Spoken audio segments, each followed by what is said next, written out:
Smoking causes cancer. Smoking kills. புகைப்பிடித்தல் புற்றுநோயை உண்டாக்கும் மற்றும் உயிரை கொல்லும். Consumption of alcohol is injurious to health. மது அருந்துதல் உடல் நலத்திற்கு கேடு விளைவிக்கும். Be safe, don't drink and drive. பாதுகாப்பாக இருப்பீர், மது அருந்துவிட்டு வாகனம் ஓட்டாதீர்.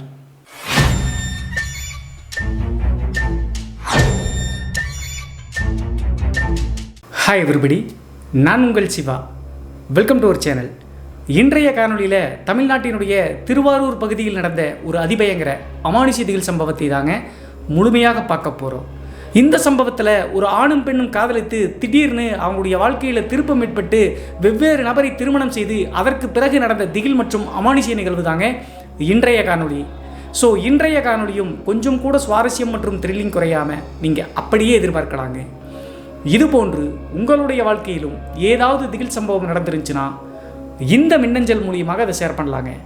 ஒருவேளை மின்னஞ்சலில் டைப் பண்ணுறது கஷ்டமாக இருந்துச்சு அப்படின்னா நம்ம சேனலோட இன்ஸ்டாகிராம் லிங்க்கை கீழே டிஸ்கிரிப்ஷனில் கொடுத்துருக்கேங்க. அதில் போய் ஃபாலோ பண்ணிவிட்டு வாய்ஸ் நோட்டாக கூட ஷேர் பண்ணலாங்க. இதுவரைக்கும் நம்ம சேனலை நீங்கள் சப்ஸ்கிரைப் பண்ணாமல் பார்த்துட்டு இருந்தாலும் சரி, புதிய பார்வையாளராக இருந்தாலும் சரி, வீடியோ கீழே இருக்கக்கூடிய சப்ஸ்கிரைப் பட்டன் மற்றும் பெல் ஐக்கான் இரண்டையுமே கிளிக் பண்ணிடுங்க. நம்ம ஷோக்குள்ளே போலாம்.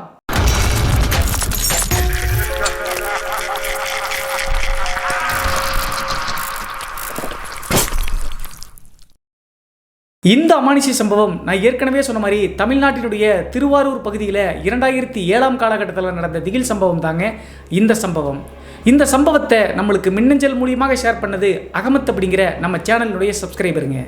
இந்த நிகழ்வு 2007 காலகட்டத்தில் அவங்களுடைய பெரியப்பா பையனான யாசர் அப்படிங்கிற நபருக்கு நடந்த நிகழ்வுங்க. அப்படி என்ன நடந்துச்சு அப்படின்னு சொல்லி பார்த்தா, இந்த யாசர் அப்படிங்கிறவர் 2007 காலகட்டத்தில் குடும்பத்தோடு திருவாரூருக்கு அருகாமையில் தான் தங்கியிருந்தாருங்க. இவங்களுடைய குடும்பத்தில் யாசர், அவங்களுடைய அப்பா அம்மா, அப்புறம் ஒரு தங்கச்சிங்க, மொத்தம் 4 பேராக இருந்தாலும் கூட இந்த யாசர்னுடைய குடும்பம் வறுமை கோட்டுக்கு கீழே இருக்கக்கூடிய குடும்பங்க. அந்த காரணத்தினால இந்த யாசர் என்ன பண்ணார் அப்படின்னா, திருச்சியில் இருக்கக்கூடிய ஒரு பனியன் கம்பெனிங்க. திருப்பூரில் எப்படி பனியன் கம்பெனி இருக்கோ அதே மாதிரி திருச்சியிலையும் சில கம்பெனிகள் இருக்குங்க. அந்த மாதிரி இருக்கக்கூடிய ஒரு பனியன் கம்பெனியில் போய் தங்கி வேலை செஞ்சு அதில் வரக்கூடிய பணத்தை வச்சு குடும்பத்தை நடத்த ஆரம்பிச்சாருங்க. பனியன் கம்பெனியில் வேலை செஞ்ச யாசர் தன்னுடைய குடும்பத்தை எப்படியாவது மேலே கொண்டு வருவது மட்டும் இல்லாமல் தனக்கு கூட பிறந்த தங்கையினுடைய திருமணத்தை நல்லபடியாக முடிக்கணும் அப்படின்னு சொல்லிட்டு எண்ணத்தோடு வேலை செய்ய ஆரம்பிச்சாருங்க. அப்போது இவரை அறியாம அங்க ஒரு காதல் மலர ஆரம்பிக்குதுங்க. இவருக்கு என்ன ஆச்சு அப்படின்னு சொல்லி பார்த்தா, அதே கம்பெனியில் வேலை செய்யக்கூடிய ஜான்சி அப்படிங்கிற ஒரு கிறிஸ்துவ மதத்தை தழுவக்கூடிய பெண்ணுங்க. அந்த பெண்ணுக்கும் யாசருக்கும் காதல் மலர ஆரம்பிக்குதுங்க. உங்க எல்லாத்துக்குமே தெரியுங்க, யாசர் அப்படிங்கிற இந்த பெயர் கொண்ட இந்த நபருடைய குடும்பம் ஒரு இஸ்லாம் மதத்தை தழுவக்கூடியவங்க. இவங்க காதலிக்கக்கூடிய பெண் கிறிஸ்துவ மதத்தை தழுவக்கூடியவங்க.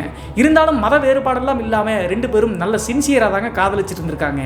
அப்படி இருக்கும்போது இவங்களுடைய காதல் கிட்டத்தட்ட 4 வருடங்களுக்கு மேலே அப்படியே போயிட்டே இருந்திருக்குங்க. இவங்களுடைய காதலை பற்றி அந்த கம்பெனியில் இருக்கக்கூடிய எல்லாத்துக்குமே தெரியுங்க. இருந்தாலும் 2 பேரும் திருமணம் பண்ணிக்குவாங்க அப்படின்னு சொல்லிட்டு நினச்சிக்கிட்டு எதுவும் பெரிதுபடுத்தாமல் அந்த கம்பெனியில் கேள்வி கேட்காம விட்டுட்டாங்க. வார விடுமுறை அப்படின்னா இந்த யாசர் மற்றும் ஜான்சி 2 பேரும் சேர்த்து இருசக்கர வாகனத்தில் அங்கங்கே டூர் மாதிரி போயிட்டு வருவது வழக்கங்க. அப்படி ஒரு நாள் சுற்றி பார்த்துட்டு வரும்போது ஜான்சிக்கு ஒரு தம்பி இருக்காருங்க. யதார்த்தமாக தன்னுடைய அக்கா வந்து யாசரோடு பழகுவதை நேரில் பார்த்துட்டாருங்க. உடனே தன்னுடைய அப்பா அம்மா கிட்ட போய் ஜான்சியினுடைய தம்பி போய் சொல்லிடுறாருங்க. இதை கேட்ட உடனே ஜான்சியினுடைய அப்பா அம்மாவுக்கு பயங்கர கோபம் ஏற்பட்டிருக்குங்க. அவங்களும் பொருளாதாரத்தில் கொஞ்சம் கீழ்த்தங்கி இருக்கக்கூடிய குடும்பம் தாங்க. இருந்தாலும் வேறொரு மதத்தை சேர்ந்த பையனோடு விரும்புகிறாளே, ஊரில் கெட்ட பேர் ஏற்படுத்திடுவாளோ அப்படி சொல்லிட்டு பயந்து போய் இனிமேல் நீ கம்பெனிக்கே போக வேண்டாம் அப்படி சொல்லிட்டு வீட்லேயே அடைச்சி வைக்க ஆரம்பித்தாங்க. அதற்கடுத்து கிட்டத்தட்ட 1 மாத காலம் 1.5 மாத காலகட்டம் இந்த ஜான்சி அப்படிங்கிற பெண் கம்பெனிக்கே வரலிங்க. காதலிச்சிட்டு இருந்த இந்த யாசருக்கு என்ன பண்ணுறது அப்படின்னே தெரியலிங்க. எதற்காக தன்னுடைய காதலி கம்பெனிக்கு வேலைக்கு வரல அப்படின்னு சொல்லிட்டு புலம்ப ஆரம்பிச்சாருங்க. கடைசியாக ஜான்சியினுடைய பக்கத்து வீட்டுக்கார பையன் ஒருத்தங்க ரமேஷ், அந்த பையன் யாசருக்கும் நல்ல ஃப்ரெண்டுங்க. அப்படி இருக்கும்போது ஜான்சிக்கு என்ன நடந்துச்சு, ஏன் கம்பெனிக்கு வரல அப்படின்னு சொல்லிட்டு அந்த ரமேஷ் அப்படிங்கிற பையன்கிட்ட கேட்டிருக்காங்க. கேட்ட உடனே எல்லா விஷயத்தையும் ஒன்று விடாமல் இந்த ரமேஷ் அப்படிங்கிற பையன் யாசர்கிட்ட சொல்லிட்டாருங்க. உங்கள் 2 பேருடைய காதல் அந்த குடும்பத்துக்கு தெரிஞ்ச காரணத்தினால தான் அந்த அக்காவை அடைச்சி வச்சிருக்காங்க. இனிமேல் அந்த அக்காவை நீங்கள் பார்க்கவே முடியாது, கம்பெனிக்கு வரமாட்டாங்க அப்படின்னு சொன்ன உடனே யாசர் உடஞ்சு போயிட்டாருங்க. எப்படியாவது தன்னுடைய காதலியான ஜான்சியை போய் பார்க்கலாம் அப்படின்னு சொல்லிட்டு முடிவெடுக்கும் போது அங்கே போகவே முடியாதுங்க. ஜான்சி இருக்கக்கூடிய அந்த குடும்பம் சுற்றி வந்து பார்த்தீங்கன்னா நிறைய கிறிஸ்துவ குடும்பங்கள் இருக்காங்க. அவங்களெல்லாம் தாண்டி அந்த பெண்ணை போய் பார்ப்பது ரொம்ப கஷ்டங்க. அந்த காரணத்தினால கம்பெனியில் தன்னுடைய காதலியை பார்க்க முடியாமல் ரொம்ப மனசுடைஞ்சு போயிட்டாருங்க. கிட்டத்தட்ட 2 மாத காலகட்டம் 3 மாத காலகட்டம் கழிச்சு ஒரு நாள் ஜான்சியை கூப்பிட்டு அவங்களுடைய அப்பா கம்பெனிக்கே வந்திருந்தாருங்க. என்ன நடந்துச்சு அப்படின்னு சொல்லி பார்த்தா அவங்களுடைய குடும்பம் கொஞ்சம் வறுமை கோட்டுக்கு கீழே இருக்கக்கூடிய குடும்பம் அப்படிங்கிற காரணத்தினால ஜான்சி ஓரளவுக்கு இந்த கம்பெனியில் நல்லா தாங்க சம்பளம் வாங்கிட்டு இருந்தாங்க. அதை விட்டு கொடுக்க முடியாது, வறுமை ஏற்படுது அப்படின்னு சொல்லிட்டு அவங்க அப்பா ஜான்சியை மறுபடியும் கொண்டு வந்து அவங்களுடைய மேனேஜர்கிட்ட விட்டு கம்பெனியில் ஜாயின் பண்ணி வைக்கிறாருங்க. அதற்கடுத்து கம்பெனி மேனேஜர்கிட்ட ஒரு உத்தரவாதம் ஒன்று கேட்டிருக்காருங்க. என்னுடைய மகள் இங்கே வேலை செய்கிறதுக்கு நீங்கள் தான் பொறுப்பு, யாசர் மட்டும் என்னுடைய மகள் மீட் பண்ணிக்கவே கூடாது அப்படின்னு சொல்லிட்டு ஜான்சியினுடைய அப்பா வந்து மேனேஜர்கிட்ட கோரிக்கை வைக்கிறாருங்க. அதை கேட்ட உடனே மேனேஜரும் சரி அப்படின்னு சொல்லிட்டு அக்செப்ட் பண்ணி நான் பார்த்துக்கிறேன்னு சொல்லிடுறாருங்க. அதற்கு பின்பு ஜான்சி மற்றும் யாசர் 2 பேரும் என்ன முடிவு எடுக்கிறாங்க அப்படின்னு சொல்லி பார்த்தா வெளியே போய் சுற்றினாதான் இப்படிலாம் தெரிய வருது, நம்ம கம்பெனிக்குள்ளேயே பேசி பழகிக்கலாம் அப்படின்னு சொல்லிட்டு பேசி முடிக்கிறாங்க. இப்படி இருந்து மறுபடியும் ஒரு 2-3 மாத காலகட்டங்கள் கம்பெனிக்குள்ளேயே ஜான்சி மற்றும் யாசர் தன்னுடைய காதலை வளர்த்துட்டு இருக்காங்க. 3 மாத காலகட்டம் கழிச்சு ஒரு நாள் ஜான்சியினுடைய தம்பிக்கு ஸ்கூல் விடுமுறை இருந்த காரணத்தினால அவங்களுடைய அக்காவுக்கே தெரியாமல் ஃப்ரெண்ட்ஸ் மூலியமாக அந்த கம்பெனிக்கு வந்து பார்த்தீங்கன்னா வேலைக்கு வர மாதிரி வந்திருக்காருங்க. உண்மையிலேயே வேலைக்கெல்லாம் வரலீங்க, தன்னுடைய அக்கா சரியா மறுபடியும் வேலை பார்த்துட்டு இருக்காங்களா, அந்த பையனோடு பழகிறாங்களா அப்படின்னு சொல்லிட்டு கண்டுபிடிப்பதற்காக உளவு பார்ப்பதற்காக தாங்க வந்திருக்காரு. ஜான்சியினுடைய தம்பி கம்பெனிக்குள்ள வந்து பார்க்கும்போது இன்னும் ஒரு பெரிய ஷாக்குங்க. நான் ஏற்கனவே சொன்ன மாதிரி வெளியே போய் சுற்றுறதை விட்டுட்டு கம்பெனிக்குள்ளேயே தான் நான் பழகிட்டு இருந்தாங்க. அன்றைய நாள் மதியம் கேன்டீனுக்கு போகலாம் அப்படின்னு சொல்லிட்டு ஜான்சியினுடைய தம்பி போய் பார்க்கும்போது ஒரே டேபிளில் இந்த யாசர் மற்றும் ஜான்சி உட்காந்து உணவை பரிமாறி சாப்பிட்டுட்டு இருக்காங்க. இதை பார்த்த உடனே கோவப்பட்ட ஜான்சியினுடைய தம்பி மறுபடியும் வீட்டுக்கு போய் அவங்களுடைய அப்பா அம்மா கிட்ட சொல்லிடுறாருங்க. அவள் திருந்தவே மாட்டா, நீங்கள் கம்பெனிக்கு வேலைக்கு அனுப்பாதீங்க, நம்மளுக்கு பணம் வரலைன்னா பரவாயில்ல அப்படின்னு சொல்லிட்டு அவங்களுடைய அப்பா அம்மா கிட்ட சொன்ன உடனே அவங்களுடைய அப்பாவும் மறுபடியும் ஜான்சி வீட்டுக்கு வந்த உடனே இனிமேல் நீ கம்பெனிக்கே போக வேண்டாம், பணமே வராட்டி பரவாயில்ல அப்படின்னு சொல்லிட்டு வீட்லேயே இருக்க சொல்லிட்டாருங்க. அந்த டைம் கரெக்டாக மாதத்தினுடைய 20ஆம் தேதிங்க. அந்த கம்பெனியை பொறுத்தளவு மாதம் முழுவதும் வேலை செஞ்சாதான் சம்பளம் முழுசாக கிடைக்குங்க. இடையில வந்து விட்டுட்டோம் அப்படின்னா சம்பளம் வந்து திரும்பி வாங்க முடியாதுங்க. அப்படி ஒரு ரூல் அந்த கம்பெனியில் இருந்துருக்குங்க. அதை பயன்படுத்திக்கிட்ட ஜான்சி என்ன பண்ணியிருக்காங்க அப்படின்னா, நான் 20 நாள் வேலை செஞ்சுட்டேன், அந்த பையனோடு நீ பேசவே மாட்டேன், நான் சத்தியம் பண்ணி கொடுக்குறேன், அந்த 10 நாள் சேர்ந்து வேலை செஞ்சாதான் நமக்கு சம்பளம் வரும், நம்ம குடும்பத்துக்கு உதவி ஆகும் அப்படின்னு சொல்லிட்டு ஜான்சி சொல்கிறாங்க. இவங்களுக்கும் பண தேவை இருந்த காரணத்தினால அந்த பையன் கூட மறுபடியும் பேசுகிறத பார்த்தா நான் சம்பளம் கூட வேண்டாம்னு சொல்லிட்டு நிறுத்திடுவேன், மரியாதையை போய் 10 நாள் வேலை செஞ்சுட்டு சம்பளத்தை வாங்கி திருப்பி வந்து வீட்டிலேயே இரு அப்படின்னு சொல்லிட்டு அவங்களுடைய அப்பா சொல்லி மறுபடியும் கம்பெனிக்கு அனுப்புறாருங்க. வீட்டிலிருந்து கம்பெனிக்கு வந்த ஜான்சி உடனே யாசரை பார்த்து அழுக ஆரம்பிச்சிட்டாங்க. என்னை எப்படியாவது வேற ஒருத்தவங்களுக்கு திருமணம் பண்ணலாம் அப்படின்னு சொல்லிட்டு முடிவெடுத்துட்டாங்களாட்டிருக்கு, என்னை இங்கிருந்து கூட்டிட்டு போயிரு அப்படின்னு சொல்லிட்டு யாசர் கிட்ட அழுது புலம்பியிருக்காங்க. அப்படி புலம்பும் போது யாசர் என்ன சொல்லியிருக்காரு அப்படின்னா, எனக்கு ஒரு தங்கச்சி இருக்காங்க, அவங்களுக்கு திருமணம் பண்ணி முடிச்சு தான் நான் உன்னை கல்யாணம் பண்ணிக்குவேன், அது வரைக்கும் வெயிட் பண்ணி தான் ஆகணும் அப்படின்னு சொல்லிட்டு தட்டி கழிச்சிட்டாருங்க. இதை கேட்ட பிறகு ஜான்சிக்கு என்ன பண்றது அப்படின்னே தெரியலீங்க. குடும்பத்தில் இவ்வளவு ஸ்ட்ரிக்ட் பண்றாங்க, இவனும் புரிஞ்சுக்க மாட்டேங்கிறாங்களே அப்படின்னு சொல்லிட்டு ஓன்னு அழுக ஆரம்பிச்சிட்டாங்க. அன்றைய மதியம் இந்த யாசர் என்ன பண்ணுறாரு அப்படின்னா, மதியம் லஞ்சு வந்து பார்த்தீங்கன்னா வெளியே ஹோட்டலில் சாப்பிடலாம் அப்படின்னு சொல்லிட்டு தன்னுடைய 2 வீலர் எடுத்துட்டு இன்னொரு நண்பனையும் கூப்பிட்டு வேகமாக வந்து பார்த்தீங்கன்னா கம்பெனி விட்டு வெளியே போகிறாருங்க. கம்பெனிலேருந்து ஒரு 1 கிலோமீட்டர் தூரம் போனோம் அப்படின்னா ஒரு நல்ல ஹோட்டல் இருக்குங்க. அந்த வழியாக வண்டியை வேகமாக செலுத்தி போயிட்டு இருக்கும்போது திடீர்னு ஒரு விபத்து ஏற்பட்டுதுங்க. விபத்து ஏற்பட்ட உடனே யாசரோடு கூட பயணித்த அந்த பையன் வந்து பார்த்தீங்கன்னா ஸ்பாட்லேயே இறந்து போயிடுறாருங்க. இந்த யாசர் அப்படிங்கிறவர் ரொம்ப உயிருக்கு போராடும் வகையில் ரொம்ப சீரியஸான கண்டிஷனில் திருச்சி ஜிஹெச்சில் எடுத்து போய் வச்சிடறாங்க. அதற்கு பிறகு திருவாரூரில் இருக்கக்கூடிய யாசருடைய அம்மா அப்பா அப்புறம் பெரியப்பா பையன் அர்ஃபத் அப்படின்னு சொல்லிட்டு ஒருத்தர் இருக்காருங்க. அவர் எல்லாரும் கிளம்பி யாசரை பார்க்க ஜிஹெச்சுக்கு வர்றாங்க. வந்த உடனே மருத்துவர்கள்ட்ட தன்னுடைய மகனுக்கு என்ன ஆச்சு அப்படின்னு சொல்லிட்டு யாசருடைய அம்மா அப்பா கேட்குறாங்க. மருத்துவர் என்ன சொல்கிறாங்க அப்படின்னா, என் கையில் இல்லை, முடிஞ்ச அளவுக்கு நான் ட்ரை பண்ணிட்டேன், கடவுள் கையில் தான் இருக்குது, 24 மணி நேரம் கழிச்சு தான் உங்கள் பையனை வந்து பார்த்தீங்கன்னா நான் உறுதி கொடுக்க முடியும், ரொம்ப சீரியஸாக இருக்கான் அப்படின்னு சொல்லிட்டு சொல்லிட்டாங்க. அப்போது யாசருடைய பெற்றோர்கள் மற்றும் சொந்தக்காரங்களாம் அழுது புலம்பிட்டு இருக்கும்போது ஜான்சி வந்து இந்த விஷயத்தை எல்லாத்தையும் கேட்டுட்டு நேராக ஜிஹெச்சுக்கு வந்து பயங்கரமாக அழுகுறாங்க. இந்த பெண் அழுகிறத பார்த்துட்டு யாசரனுடைய அம்மா அப்பாவுக்கு ஒன்றுமே புரியலிங்க. இவங்க காதலிக்கிறது யாசரனுடைய பெற்றோர்களுக்கோ அவங்களுடைய சொந்தக்காரங்களுக்கோ தெரியாதுங்க. அப்போது அவங்க என்ன நினச்சிட்டாங்க அப்படின்னு சொல்லி பார்த்தா, கம்பெனியில் ஏதோ கூட வேலை செய்கிற பொண்ணாட்டிருக்கு, ஃப்ரெண்ட்லியாக பழகுவாங்களாட்டுக்கு அப்படின்னு சொல்லி நினச்சிக்கிட்டு அந்த பெண்ணை ஆறுதல் படுத்தி திருப்பி அனுப்பிடுறாங்க. அதற்கு பிறகு ஜான்சி அழுது புலம்பிக்கிட்டே தன்னுடைய காதலனுக்கு இப்படி ஆயிடுச்சு அப்படின்னு சொல்லிட்டு வீட்டுக்கு வந்துட்டாங்க. அப்போதே ஜான்சியினுடைய பெற்றோர்களுக்கு யாசருக்கு இப்படி விபத்து ஏற்பட்டுருச்சு அப்படின்னு சொல்லிட்டு தெரிஞ்சிருச்சுங்க. இதுதான் சமயம், தன்னுடைய பெண்ணுக்கு ஒரு நல்ல மாப்பிள்ளை பார்த்து திருமணம் பண்ணி வச்சிடணும், இல்லை அப்படின்னா ஊர் முன்னாடி அவமானப்பட வேண்டியது இருக்கும் அப்படின்னு சொல்லிட்டு அவசரமாக முடிவெடுக்கிறாங்க. அந்த டைமில் தான் ஜான்சியினுடைய தலையில் இடி விழுகிற மாதிரி இன்னொரு விஷயம் தென்படுதுங்க. என்ன ஆச்சு அப்படின்னு சொல்லி பார்த்தா, கிட்டத்தட்ட 1 வார காலகட்டம் கழிச்சு மருத்துவமனையில் இருக்கக்கூடிய டாக்டர், இனிமேல் உங்கள் பையனுடைய உயிருக்கு எந்த ஆபத்தும் இல்லை, ஆனால் ஒரு சின்ன சிக்கல் இருக்குது அப்படின்னு சொல்லிட்டு அவங்களுடைய பெற்றோர்கிட்ட சொல்கிறாங்க. என்ன சொல்லியிருக்காங்க அப்படின்னு சொல்லி பார்த்தா, விபத்து ஏற்படும் போது தலையில் ரொம்ப படுகாயம் ஏற்பட்ட காரணத்தினால நரம்பு மண்டலத்தில் ஏதோ ரொம்ப டேமேஜ் ஆகிடுச்சாட்டுருங்க. பழைய நினைவுகள்லாம் கொஞ்சம் இழந்துட்டான், அது உடனே திரும்ப வராது, கிட்டத்தட்ட 4 மாதம் 5 மாத காலகட்டம் தான், கொஞ்சம் கொஞ்சமாக தான் அவனுக்கு பழைய நினைவுகள் திரும்பி வரும் அப்படின்னு சொல்கிறாங்க. இதை கேட்ட உடனே அவங்களுடைய அப்பா அம்மாவுக்கு தூக்கி வாரி போட்டுருச்சுங்க. இதே விஷயம் கம்பெனியில் இருக்கக்கூடிய ஃப்ரெண்ட்ஸ் மூலியமாக ஜான்சியினுடைய குடும்பத்தாருக்கும் போயிடுச்சுங்க. அந்த டைம்லேயே அவங்களுடைய பெற்றோர்கள் ஸ்ரீரங்கத்தில் வந்து பார்த்தீங்கன்னா சொந்தக்கார பையன் ஒருத்தங்க, அந்த பையனை ஜான்சிக்கு பேசி முடிக்கலாம் அப்படின்னு சொல்லிட்டு முடிவெடுக்கிறாங்க. அப்போது ஜான்சி வந்து பார்த்தீங்கன்னா யாசரை தான் நான் கல்யாணம் பண்ணிக்குவேன் அப்படின்னு சொல்லிட்டு வீம்பா பேசும்போது அவங்களுடைய அம்மா வந்து ஜான்சியை பிரெயின் வாஷ் பண்ணுறாங்க. அவனுக்கு அம்மா அப்பாவே யாருன்னு தெரியாது, மூளையில் இருக்கக்கூடிய பழைய நினைவுகள்லாம் மறந்து போச்சுன்னு சொல்கிறாங்க. நீ போய் அவன் முன்னாடி கல்யாணம் பண்ணிக்க அப்படின்னு சொன்னால் நீ யாருன்னு தான் கேட்பான், இதெல்லாம் உனக்கு தேவையா, பெசாம நீ வந்து பார்த்தீங்கன்னா ஸ்ரீரங்கத்தில் இருக்கக்கூடிய நம்மளுடைய சொந்தக்கார பையனை கல்யாணம் பண்ணிக்க அப்படின்னு சொல்லிட்டு பிரெயின் வாஷ் பண்ணுறாங்க. இதெல்லாம் கேட்டு ஜான்சிக்கு குழப்பம் பயங்கரமாக அதிகமாகிடுச்சுங்க. அதற்கடுத்து கிட்டத்தட்ட 2 வார காலகட்டம் கழிச்சு ஹாஸ்பிட்டல் இருக்கக்கூடிய யாசரை வந்து பார்த்தீங்கன்னா திருவாரூருக்கு ஆம்புலன்ஸ் மூலியமாக எடுத்துகிட்டு போயிடுறாங்க. நான் ஏற்கனவே சொன்ன மாதிரி 4 மாதம் 5 மாத காலகட்டமாகுங்க பழைய நினைவுகளில் திரும்பி வர. அப்படி இருக்கும்போது இங்கே மும்முரமாக திருமண ஏற்பாடுகள் நடக்க ஆரம்பிக்குதுங்க இந்த ஜான்சி அப்படிங்கிற பெண்ணுக்கு. இருந்தாலும் மனசு கேட்காம ஊருக்கு போனதுக்கு முன்னாடி ஒரு நாள் ஜான்சி வந்து பார்த்தீங்கன்னா யாசருக்கு ஃபோன் மூலியமாக தொடர்பு கொள்கிறாங்க. ஃபோனை அட்டன் பண்ண உடனே யாசர் வந்து பார்த்தீங்கன்னா நீ யார் அப்படின்னு சொல்லிட்டு கேள்வி கேட்டாருங்க. நான் ஏற்கனவே சொன்ன மாதிரி பழைய நினைவுகள்லாம் மறந்த காரணத்தினால. அப்போது எல்லா விஷயத்தையும் ஒன்று விடாமல் ஜான்சி அழுதுகிட்டே சொல்லியிருக்காங்க. நம்ம 2 பேரும் 4 வருடமாக காதலிச்சோம், உனக்கு பழசெல்லாம் இங்கே மறந்துடுச்சா அப்படின்னு சொல்லிட்டு அழுகுறாங்க. அதை கேட்ட உடனே யாசருக்கு ஒன்றுமே புரியலைங்க. அவங்களுடைய அப்பா அம்மாவே யார் அப்படின்னு சொல்லிட்டு தெரியல. நீ யாருன்னே தெரியலமா, தயவுசெய்து மன்னிச்சிரு அப்படின்னு சொல்லிட்டு ஃபோனை கட் பண்ணிட்டாருங்க. அந்த டைமில் குழப்பமடைஞ்ச ஜான்சி 4 வருடம் காதலிச்ச தன்னுடைய உயிர் காதலனை மறக்க முடியாமல் கல்யாணத்துக்கு 4 நாளைக்கு முன்னாடி மறுபடியும் ஃபோன் பண்ணியிருக்காங்க. ஃபோன் பண்ண உடனே அவங்களுடைய பெரியப்பா பையன் அர்ஃபத் அப்படிங்கிறவன் பக்கத்தில் தாங்க இருந்திருக்காங்க. அந்த பையன் வந்து ஃபோன் எடுத்திருக்காருங்க. யார் என்ன அப்படின்னு சொல்லி கேட்கும்போது நடந்த எல்லா விஷயங்களையும் தன்னுடைய பெரியப்பா பையன்கிட்ட சொல்லிட்டாங்க. அப்போது அவங்களுடைய பெரியப்பா பையனான அர்ஃபத்தும் அந்த பெண்ணுக்கு வந்து பார்த்தீங்கன்னா இவனை கல்யாணம் பண்ணாமல் இருக்கிறதாமா நல்லது, நீ இப்போ கல்யாணம் பண்ணிக்கோ அப்படின்னு சொல்லி கேட்டால் நீ யாருன்னு தான் அவன் திருப்பி கேட்பான், பேசாமல் உங்கள் அப்பா அம்மா சொல்கிற பையனை கல்யாணம் பண்ணி நீ நல்லா இருமா, இவனை நினச்ச ஒரு பிரயோஜனம் இல்லை அப்படின்னு சொல்லிட்டு அர்த்தத்தை சொல்கிறாருங்க. அதற்கடுத்து யாசரனுடைய செல்ஃபோனில் தன்னுடைய ஃபோட்டோலாம் இருக்குது, தயவுசெய்து அதையாவது அவங்ககிட்ட காமிங்க, அதெல்லாம் பார்த்து கூட அவனுக்கு பழைய ஞாபகங்கள் வரலாம் அப்படின்னு சொல்லிட்டு தன்னுடைய பெரியப்பா மகன்கிட்ட இந்த ஜான்சி கேட்டிருக்காங்க ஃபோன்லேயே. உடனே வந்து பார்த்தீங்கன்னா ஃபோன் எடுத்து ஓப்பன் பண்ணும்போது நிறைய ஃபோட்டோஸ் வந்து பார்த்தீங்கன்னா இந்த ஜான்சியினுடைய புகைப்படங்கள் இருக்குங்க. அந்த புகைப்படங்கள்லாம் எடுத்து யாசர்கிட்ட காமிக்கும்போது அப்போதும் வந்து பார்த்தீங்கன்னா இந்த பெண் யாருனே தெரியாது அப்படின்னு தாங்க சொல்கிறான்.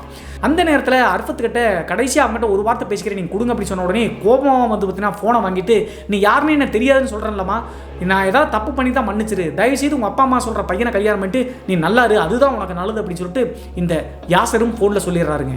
இதை கேட்டு அதிர்ச்சி அடைந்த ஜான்சி என்ன சொல்லியிருக்காங்க அப்படின்னு சொல்லி பார்த்தா, நான் உயிரோடு இருந்தாலும் சரி இறந்தாலும் சரி கடைசி வரைக்கும் உன்னை மறக்கவே மாட்டேன்டா அப்படின்னு சொல்லிட்டு ஃபோனை கட் பண்ணிட்டாங்க. அதற்கு பிறகு 4 நாள்லேயே ஜான்சிக்கு திருமண ஏற்பாடுகள்லாம் முடிஞ்சிருதுங்க ஸ்ரீரங்கத்தில் இருக்கக்கூடிய மாப்பிள்ளையை வச்சு. ஜான்சிக்கு கல்யாணம் ஆனாலும் கூட கிட்டத்தட்ட 1 மாத காலகட்டம் தன்னுடைய காதலனான யாசரையே நினச்சி கணவர்கிட்ட இருந்து கொஞ்சம் விலகி தாங்க இருந்திருக்காங்க. 1 மாத காலகட்டம் கழிச்சு நம்மளுக்கு இதுதான் தலைவிதி அப்படின்னு தெரிஞ்சுக்கிட்டு தன்னுடைய கணவரோடு சந்தோஷமாக வாழ ஆரம்பித்தாங்க.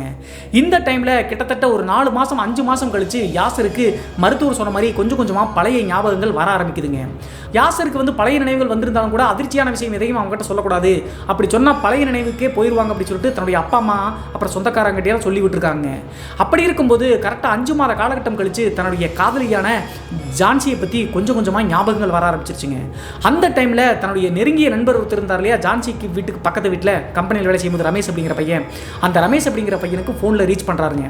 ரீச் பண்ணி ஜான்சி எங்கே இருக்காங்க, அவளுக்கு ஃபோன் பண்ணால் ஃபோன் போக மாட்டேங்குது, சுவிட்ச் ஆஃப் இருக்கு அப்படின்னு சொல்லியிருக்காங்க. அதை கேட்ட உடனே ரமேஷ் வந்து யாசர் மேலே இருக்கக்கூடிய அந்த பாசம் காரணத்தினால கல்யாணம் ஆயிடுச்சு அப்படின்னு சொன்னால் கண்டிப்பாக ஷாக்காயிருவான் அப்படின்னு சொல்லிட்டு ஃபோன் நம்பரையும் கொடுக்கலீங்க, அவளை விட்டுறா, அதுதான் உனக்கு நல்லது, இனிமேல் வந்து பார்த்தீங்கன்னா உன் வாழ்க்கையை பாரு அப்படின்னு சொல்லிட்டு ஃபோனை கட் பண்ணிட்டாருங்க. என்ன பண்ணுறது அப்படின்னே தெரியாத யாசருக்கு தன்னுடைய காதலியான ஜான்சியை போய் திருச்சியில் பார்க்கலாம் அப்படின்னு சொல்லிட்டு முடிவெடுக்கிறாருங்க. அப்போது பழைய நினைவுகள்லாம் வந்த காரணத்தினால அப்பா அம்மா கிட்ட போய் நைஸாக பேசுகிறாருங்க. நான் மறுபடியும் கம்பெனிக்கே வேலைக்கு போகிறேன் அப்படின்னு சொன்ன உடனே அவங்களுடைய அப்பா அம்மா அனுமதிக்க மாட்டேன்ட்டாங்க. ஏற்கனவே அந்த ஜான்சி அப்படிங்கிற பெண் தன்னுடைய பெரியப்பா பையனான அர்ஃபத்துக்கிட்ட 4 வருஷம் காதலிச்சது எல்லாத்தையும் சொல்லியிருந்தாங்கல்ல, அந்த பையன் வந்து பார்த்தீங்கன்னா யாசரனுடைய அப்பா மட்டும் எல்லாத்தையும் சொல்லிட்டாருங்க. அதையெல்லாம் யோசிச்சு யாசரனுடைய அப்பா அம்மா திருச்சிக்கு போனால் அந்த பெண்ணகான கல்யாணம் பண்ணால் நம்மளுக்கு அசிங்கம் ஏற்பட்டு அப்படின்னு சொல்லிட்டு நினச்சிக்கிட்டு நீ அங்கெல்லாம் போகக்கூடாது, லோக்கல்லே வேலை பாரு அப்படின்னு சொல்லிட்டாங்க. அப்பா அம்மாவனுடைய பேச்சை தட்ட மாட்டாருங்க இந்த யாசர் அப்படிங்கிறவர். அந்த டைமில் யாசரனுடைய மாமா ஒருத்தருங்க, மாமா அப்படின்னா அம்மாவனுடைய அண்ணன் அப்படின்னு சொல்லலாம், அவர் வந்து 2 கார்களை வந்து வாடகைக்காக வச்சுருந்துருக்காருங்க. அந்த காரில் ஒரு காரை வந்து பார்த்தீங்கன்னா யாசர் கொடுத்து வாடகைக்கு ஓட்டிட்டு இங்கேயே இரு அப்படின்னு சொல்லிட்டு அவங்களுடைய மாமா சொல்லிட்டாருங்க. சிறு வயதிலிருந்தே மாமா பேச்சை தட்டவே மாட்டாருங்க இந்த யாசர் அப்படிங்கிற அப்படிங்கிறவர். அதற்கு பிறகு திருச்சிக்கு போவதற்கான வாய்ப்பே இந்த யாசர் அப்படிங்கிற நபருக்கு கிடைக்கவே இல்லைங்க. இந்த டைமில் தான் இந்த சம்பவத்தையே புரட்டி போடும் வகையில் ஒரு பயங்கரமான விஷயம் நடந்துச்சுங்க. என்ன ஆச்சு அப்படின்னு சொல்லி பார்த்தா, நல்லா தன்னுடைய குடும்பத்தை நடத்தி இந்த ஜான்சி அப்படிங்கிறவங்க ஒரு நாள் கணவரோடு சேர்த்து திருச்சிக்கு வந்துட்டு ஸ்ரீரங்கத்துக்கு போகலாம்னு சொல்லிட்டு பைக்லேயே திரும்பி போயிருக்காங்க. போகும்போது லாரி விபத்து ஏற்பட்டு ஜான்சி வந்து பார்த்தீங்கன்னா ஸ்பாட்லேயே இறந்து போயிட்டாங்க. இப்படி இறந்தாலும் கூட இந்த விஷயமெல்லாம் தெரிஞ்ச பக்கத்து வீட்டுக்காரர் ரமேஷ் அப்படிங்கிற யாசரனுடைய ஃப்ரெண்ட் இருக்கார்ல, யாசர்கிட்ட சொல்லவே இல்லைங்க. ஏற்கனவே திருமணமானதையே சொல்லலை, இறந்து போயிட்டா அப்படின்னு சொன்னோம்னா கண்டிப்பாக மனசே விட்டுருவா அப்படின்னு சொல்லி தெரிஞ்சுக்கிட்டு அப்படியே மறைச்சிட்டாருங்க. அப்படி ஜான்சி இறந்த பிறகு ஒரு மாத காலகட்டம் கழிச்சு இந்த யாசர் அப்படிங்கிறவருக்கு ஒரு நல்ல வாய்ப்பு கிடச்சிருக்குங்க. அது என்ன அப்படின்னு சொல்லி பார்த்தா, திருச்சியில் வந்து பார்த்தீங்கன்னா ஒரு வாடகை யதார்த்தமாக அமைஞ்ச காரணத்தினால திருச்சிக்கு போயிட்டு அவங்களை விட்டுட்டு அங்கே நம்மளுடைய காதலையும் பார்த்துட்டு வந்துடலாம் அப்படின்னு சொல்லிட்டு யாசர் முடிவெடுத்துட்டாருங்க. நான் ஏற்கனவே சொன்ன மாதிரி ஜான்சி இறந்ததை ரமேஷ் சொன்னாதாங்க தெரியும். அது ரமேஷும் சொல்லாத காரணத்தினால இன்னும் உயிரோடு தான் இருக்கா, அந்த ஏரியாவில் தான் இருப்பா, நம்ம போய் பார்த்துட்டு வந்துடலாம் அப்படின்னு சொல்லிட்டு வாடகைக்கு போகிற மாதிரி போய் திருச்சியில் அந்த நபர்களை ட்ராப் பண்ணிட்டு திரும்பி ரிட்டர்ன் வந்திருக்காருங்க. ரிட்டர்ன் வரும்போது தான் வேலை செஞ்ச கம்பெனி தன்னுடைய காதலியோடு சுற்றின இடங்கள் எல்லாம் பார்த்துட்டு திரும்ப வந்து ஊருக்கு வந்துட்டு இருக்காருங்க. கரெக்டாக திருச்சியை தாண்டி கொஞ்சம் தூரம் வந்த உடனே ஏற்கனவே ஜான்சி வந்து பார்த்தீங்கன்னா ஒரு இடத்துல விபத்து ஏற்பட்டு இறந்தாங்கல்ல, அந்த ரோட்டு வழியாக தாங்க இவர் வந்துட்டு இருக்காரு. தன்னுடைய காதலி உயிரோடு இருக்காங்க தான் இவர் நினச்சிட்டு இருக்காரு. வரும்போதே வந்து பார்த்தீங்கன்னா அந்த பழைய நினைவுகள்லாம் ஞாபகம் வந்த காரணத்தினால, ஜான்சி நீ எங்கே போன, எங்கே இருந்தாலும் எங்கிட்ட வந்துரு அப்படின்னு சொல்லிட்டு தன்னைத்தானே வந்து பார்த்தீங்கன்னா திரும்பி போகும்போது இவர் மட்டும் தானே தனியாக ட்ரைவ் பண்ணிட்டு வருவார் அப்படின்னு புலம்பிகிட்டே வந்துட்டு இருக்காருங்க. அப்படி பேசின அடுத்த செகண்டே காரை ஓட்டிகிட்டு இருக்கக்கூடிய யாசருக்கு பின்னாடி தோள்பட்டையில் யாரோ கை வச்ச மாதிரி தொடர மாதிரி உணர்வு தென்பட்டுருக்குங்க. டக்குன்னு காரை பிரேக் போட்டு திரும்பி பார்க்குறாருங்க. திரும்பி பார்க்கும்போது யாருமே இல்லைங்க. ஆனால் யாரோ தோள்பட்டையை தட்டி ஆறுதல் படுத்த மாதிரி இருந்துச்சு அப்படின்னு சொல்லிட்டு திரும்பி பார்த்து ஒன்றும் இல்லாத காரணத்தினால மறுபடியும் ஊரை நோக்கி வந்துட்டாருங்க. வர்ற வரைக்குமே தன்னுடைய காதலியான ஜான்சியினுடைய ஞாபகமாகவே இருந்திருக்குங்க. வீட்டுக்கு வந்து சேர நைட் ஆயிடுச்சுங்க. நைட்டு வந்து குளிச்சுட்டு போய் பெட்ரூமில் படுக்கலாம்னு சொல்லிட்டு படுக்கிறாருங்க. படுக்கும்போது அழுதுகிட்டே படுத்திருக்காருங்க. தன்னுடைய காதலி எங்கே இருக்காளோ, எப்படி அவளை ரீச் பண்ணுறது அப்படின்னு சொல்லிட்டு அழுதுகிட்டே படுத்திருக்காருங்க. அன்றைய நாள் நடுநிசி நேரம் ஆழ்ந்த தூக்கத்தில் இருக்கும்போது இந்த யாசர் அப்படிங்கிற நபருக்கு ஒரு கனவு வருதுங்க. அந்த கனவுல வருவது யார் அப்படின்னு சொல்லி பார்த்தா ஜான்சி அப்படிங்கிற அந்த பெண் தாங்க. அந்த பெண் என்ன பண்ணுறாங்க அப்படின்னு சொல்லி பார்த்தா, ஜான்சியை வந்து பார்த்தீங்கன்னா கம்பெனியில் கடைசியாக ஒரு ட்ரெஸ்ஸில் பார்த்தாருல, அந்த ட்ரெஸ்ஸோடு வர மாதிரி இருக்குதுங்க. வந்துட்டு யாசரை பார்த்து, நீ எதுக்காகடா அழுகிற, நான் எங்கேயும் போகல, உன் பக்கத்துலேயே தான் இருக்கேன், நீ அழுகாமல் இரு, நான் உன்னை விட்டு எங்கேயும் போக மாட்டேன் அப்படின்னு சொல்லிட்டு கனவுல சொல்கிறாங்க. இப்படி சொன்ன உடனே டக்குன்னு தூக்கத்திலேருந்து முடிச்சுட்டாருங்க யாசர். முடிச்சு பார்த்து, என்னடா நம்மளுடைய காதலி நேரில் வந்த மாதிரி இருந்துச்சு, அதே நேரத்தில் இவ எதுக்கு கனவுல வந்து நான் எங்கேயும் போகல உங்களோட தான் இருக்கு அப்படின்னு சொல்கிறாளே, உயிரோடு இருந்தால் அப்படிலாம் சொல்ல வாய்ப்பு கிடையாது இல்லையா, குழப்பம் ஆயிட்டாருங்க. இருந்தாலும் அவளையே நினச்சிருந்த காரணத்தினால இப்படி கனவு வந்திருக்க மாட்டேங்க அப்படின்னு சொல்லிட்டு அதை பெரிதுபடுத்தாமல் அன்றைய நாள் இரவை ஓட்டிட்டு அடுத்த நாள் காலையில் எப்போதும் போல வாடகைக்கு போயிட்டு நைட்டு மறுபடியும் வீட்டுக்கு வர்றாருங்க. அடுத்த நாள் நைட்டு எப்போதும் போல சாப்பிட்டு முடிச்சுட்டு கொஞ்சம் லைட்டாக ட்ரிங்க் பண்ணியிருப்பாருங்க. ட்ரிங்க் பண்ணிட்டு மறுபடியும் தன்னுடைய காதலியான ஜான்சியவே நினச்சிட்டு அழுது படுத்துட்டு இருக்காருங்க. நைட்டு மறுபடியும் அதே நடுநிசி நேரம்ங்க. டக்குன்னு வந்து பார்த்தீங்கன்னா எப்போதும் போல அந்த ஜான்சி அப்படிங்கிற பெண் கனவுல மறுபடியும் வர்றாங்க. வந்த உடனே இவர் வந்து கனவுலையே எந்திரிச்சு உட்கார்ற மாதிரி இருக்குங்க. கட்டல்ல யாசனுடைய கால் இருக்கக்கூடிய பகுதியில் இந்த ஜான்சி அப்படிங்கிறவங்க நின்றுட்டு இருக்காங்க. நின்றுட்டு, அழுகாதரா, நான் செத்தாலும் உங்க கூட தான் இருக்கேன், நீ எதுக்காக இப்படி அழுகிற, நான் உன்னை விட்டு எங்கேயும் போக மாட்டேன் அப்படின்னு சொன்ன உடனே உடம்பே நடுங்கி போச்சுங்க. செத்தாலும் உங்க கூட தான் இருக்க அப்படின்னு சொன்ன உடனே இவருக்கு தூக்கி வாரி போட்டுருச்சுங்க. டக்குன்னு கனவுலேருந்து மீண்டு வரலாம்னு சொல்லிட்டு முடிச்சு பார்க்கும்போது இவருக்கு ஒரு பெரிய ஷாக்குங்க. நடந்தது கனவு கிடையாதுங்க, உண்மையிலேயே நிஜமாக நடந்திருக்கு. அவர் எந்திரிச்சு தாங்க கட்டலில் உட்காந்துருக்காரு. காலடி பக்கத்தில் ஜான்சி அப்படிங்கிற பெண் அப்படியே ஆன்மா உருவத்தில் நிற்கிற மாதிரி நிற்கிறாங்க. கொஞ்ச நேரம் ஸ்டன் ஆகி ஜான்சி அப்படின்னு சொல்லிட்டு சத்தம் போடுறதுக்குள்ளே பக்கத்தில் கூடிய ஜன்னல் வழியாக அப்படியே காற்றில் கரைகிற மாதிரி அந்த பெண்ணினுடைய உருவம் கரைஞ்சிருச்சுங்க. அதற்கு பிறகு யாசருக்கு தூக்கமே வரலைங்க. தன்னுடைய காதலிக்கு என்னமோ நடந்துருச்சாட்ருக்கு, செத்தாலும் நான் கூட தான் இருக்குன்னு சொல்லிட்டு இந்த வார்த்தை எதுக்கு சொல்லணும், அதே மாதிரி கனவுல இப்படி டெய்லி வர்றாள் அப்படின்னு சொல்லிட்டு யோசிச்சு பார்த்து காலையிலேயே வந்து பார்த்தீங்கன்னா திருச்சியில் இருக்கக்கூடிய ரமேஷ் அப்படிங்கிற பையன் இருக்கான்ல, ஜான்சியினுடைய வீட்டுக்கு பக்கத்தில் இருக்கக்கூடிய பையன், அவனுக்கு ஃபோன் பண்ணி தொந்தரவு பண்ண ஆரம்பிச்சிட்டாருங்க. ஜான்சியை பற்றி நீ சொல்லியே ஆகணும், அவள் எங்கே இருக்கிறா, நான் அவளை வந்து பார்த்தாகணும், நீ இப்போ சொல்லு அப்படின்னா அவங்களுடைய வீட்டுக்கே நான் வருவேன், அடி வாங்கினாலும் பரவாயில்ல அப்படின்னு சொல்லிட்டு பேச ஆரம்பிச்சிட்டாருங்க. அப்போது வேறு வழி இல்லாமல் இந்த ரமேஷ் அப்படிங்கிறவர் கொஞ்ச நேரம் அமைதியாடுறா, உனக்கு வந்து ஷாக் மற்றும் எமோஷனலாக எதையும் சொல்லக்கூடாதுன்னு டாக்டர் சொல்லியிருக்காங்க, அப்பா அம்மா என்கிட்ட சொன்னாங்க, அதனால் நான் ஒரு விஷயத்தை சொல்ல போகிறேன், அதிர்ச்சி அடையாமல் கேடு அப்படின்னு சொல்லிட்டு ரமேஷ் சொல்கிறாருங்க. அப்போதே யாசருக்கு கொஞ்சம் குழப்பம் ஏற்பட்டுருச்சுங்க. என்னன்னு சொல்கிறா அப்படின்னு சொல்லும்போது நடந்த விஷயங்கள் அனைத்தையும் ஒன்று விடாமல் சொல்லிட்டாருங்க. ஜான்சி செத்து 2 மாதம் ஆச்சுரா, உனக்கு விபத்து ஏற்பட்டு 1 மாதம் 1.5 மாத காலகட்டத்திலே அவளுக்கு கல்யாணம் ஆயிடுச்சு, கல்யாணம் பண்ணுறதுக்கு முன்னாடி எவ்வளவோ டைம் உனக்கு ஃபோனில் ரீச் பண்ணா, ஆனால் நீ தான் உன்னை யாரும் தெரியாது பேசாமல் ஃபோனை வை அப்படின்னு சொல்லிட்டு திட்டினேன். அது மட்டும் இல்லாமல் கடைசியாக கல்யாணத்துக்கு 4 நாளைக்கு முன்னாடி கூட ஃபோன் பண்ணி அவளுடைய ஃபோட்டோவெல்லாம் பெரியப்பா பையன் காமிச்சான், அப்போதும் உன்னை யாரும் தெரியாது, தயவு செய்து உன் அப்பா அம்மா சொல்கிறத கேட்டு நீ கல்யாணம் பண்ணிக்கோ அப்படின்னு சொல்லிட்டு நீ சொன்னதுனால தான் அந்த பொண்ணே கல்யாணம் பண்ணிட்டா, கல்யாணம் பண்ணி வாழ்க்கை நல்லா தாண்டா போயிட்டு இருந்துச்சு. 2 மாத காலகட்டத்துக்கு முன்னாடி திருச்சிக்கு வந்துட்டு கணவன் மனைவியாக போகும்போது லாரி விபத்தில் ஏற்பட்டு ஜான்சி உயர விட்டுட்டா அப்படின்னு சொன்ன உடனே இருதயமே நுறங்கிருச்சுங்க யாசருக்கு. இதை ஃபோனில் பேசிட்டே இருக்கும்போது இந்த சாக்கான விஷயத்தை கேட்ட உடனே அப்படியே மயக்கம் போட்டு யாசர் பொத்துன்னு விழுந்துட்டாருங்க. உடனே அவங்களுடைய அப்பா அம்மா எழுப்பி தண்ணியை தெளிச்சு என்னடா ஆச்சு அப்படின்னு சொல்லி கேட்கும்போது நடந்த விஷயங்களை சொல்லிங்க மறைச்சிட்டாரு. என்ன சொல்லியிருக்காரு அப்படின்னு சொல்லி பார்த்தா, மதியம் வந்து பார்த்தீங்கன்னா வாடகைக்கு போகும்போது நான் சாப்பிடல, அதனால தான் இந்த மயக்கம் அப்படின்னு சொல்லிட்டு ரூம்குள்ளே போய் பயங்கரமாக ஜான்சி நினச்சி அழுதுருக்காருங்க. நான் இப்படி பண்ணிட்டேனே, ஏவாயினாலேயே உன்னை யாருன்னு எனக்கு தெரியாது, உங்கள் அப்பா அம்மா சொல்கிறவனை கல்யாணம் பண்ணிக்க அப்படின்னு சொல்லி சொல்லிட்டேனே, உன்னுடைய மனசு எவ்வளோ புண்பட்டுருக்கு அப்படின்னு சொல்லிட்டு எனக்கு புரியுது ஜான்சி அப்படின்னு சொல்லிட்டு பயங்கரமாக அழுதுருக்காருங்க. அதே நேரத்தில் அப்படி இறந்த காரணத்தினால தான் ஜான்சியினுடைய ஆத்மா நம்மளையே சுற்றி சுற்றி வருது அப்படின்னு சொல்லிட்டு மனசை ஆறுதல் படுத்திக்கிட்டு அதற்கு பிறகு கிட்டத்தட்ட 1 வருடம் 1.5 வருட காலகட்டங்க தன்னுடைய காதலியை நினச்சிக்கிட்டே இந்த வாடகைக்காருக்கு போயிட்டு வர்றது இப்படியே செஞ்சுட்டே இருந்திருக்காருங்க. அப்பப்போ ஜான்சியினுடைய ஆன்மா யாசரனுடைய கனவுல வந்து ஆறுதல் படுத்துங்க, நான் உங்க கூட தான் இருக்கேன், பயப்படாத அப்படின்னு சொல்லி சொல்லும்.